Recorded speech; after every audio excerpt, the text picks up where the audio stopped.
네, 안녕하세요. 나도균입니다. 지난번에는 이제 그 몸에 좋은 음식 이런 걸 말씀을 드렸으니까 그러게 되면 반드시 따라오는 게 이제 몸에 좋은 약은 보약은 뭐 좋은 거 없나? 이런 걸 많이 물어보시죠. 친구들도 이제 뭐 몸에 좋은 거 있으면 같이 먹잖아. 혼자 먹다. 나 혼자 먹지 마. 같이 먹자. 이런 얘기 많이 하죠.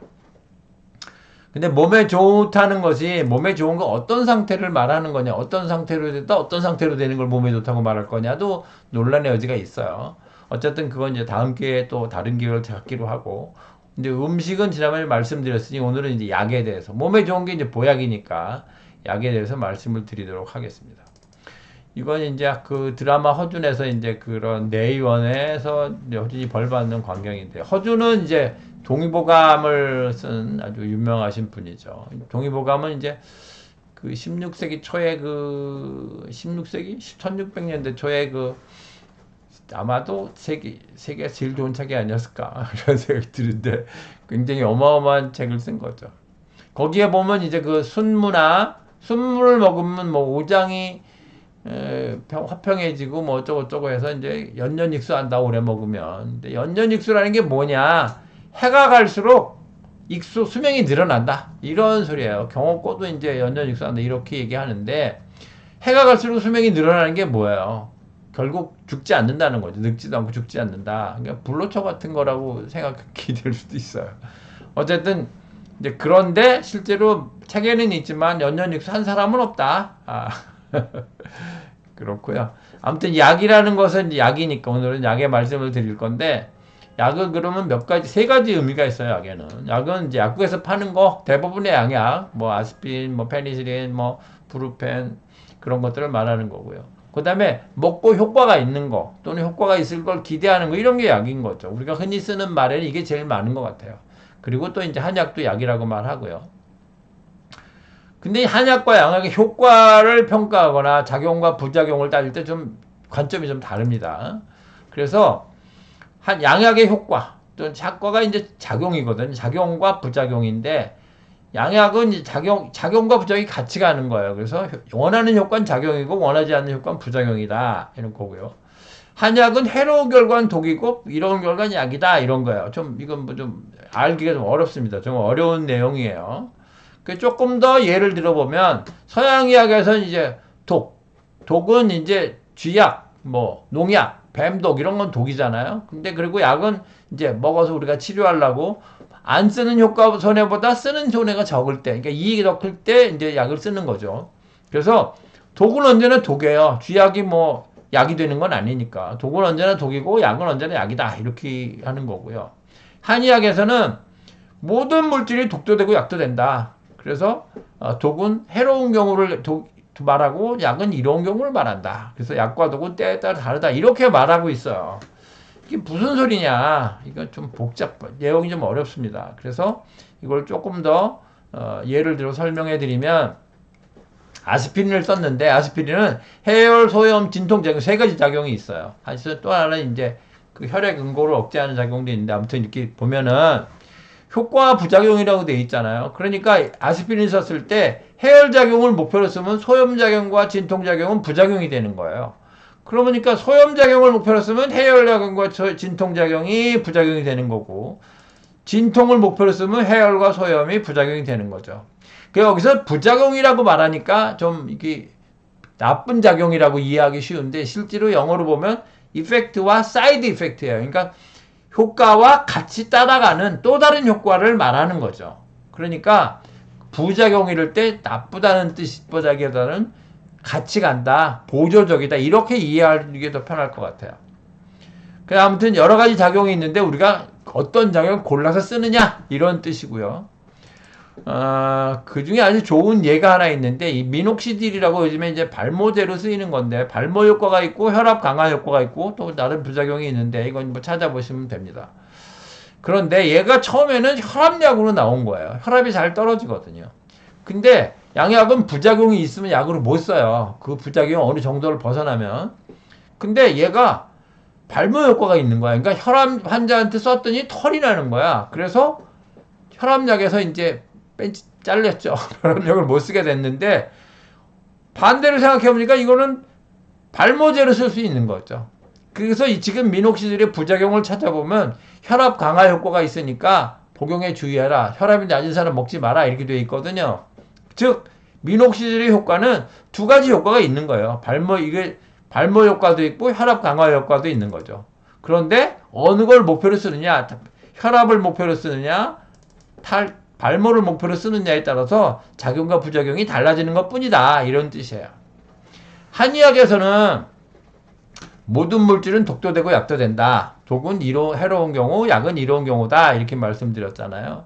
이것도 이제 조금 더 예를 들어보면 인삼을 쓰는데 인삼은 양약처럼 두 작용이 이렇게 표현하는 게 아니고 결과를 보고 판단하는 거예요. 그러니까 그 약을 써봤는데 좋았으면 약이고 나빴으면 독이다. 즉 예를 들면 인삼을 먹었더니 속도 편해지고 뭐 기운도 나고 좋아, 피로도 가셔서 좋았어. 이렇게 되면 그건 너한테 약이 된 거고, 인삼을 먹었는데 머리 두통도 생기고 머리도 눈도 빨개지고 뭐 얼굴도 빨고 달아오르고 막 이렇게 불편해. 그러면 독이 된 거죠.